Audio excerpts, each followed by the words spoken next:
வணக்கம். நான் எடுத்துள்ள காற்றாலையின் நோக்கம் காற்றாலையால் மின்சாரத்தை செய்யலாம். இதன் மூலம் இயற்கையிலிருந்து கரண்டை சேமிக்கலாம். தேவையான பொருட்கள்: ஒரு கார்ட்போர்டு அட்டை, மின்சார விளக்கு, மின்சாவி, துண்டு ஒயர். இது இருந்தால் ஒரு காற்றாலையை உருவாக்கலாம்.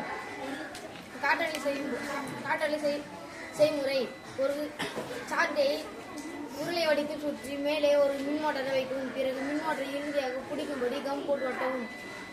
ஒட்டிய பிறகு மின்மோட்டரில் 2 ஒயரை எடுத்து லைட்டில் பிக்ஸ் செய்யவும். காற்று அடிக்கும்போது மின்மோட்டர்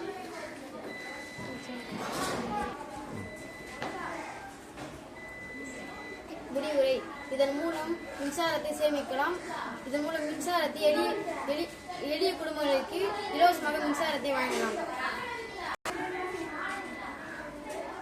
நன்றி.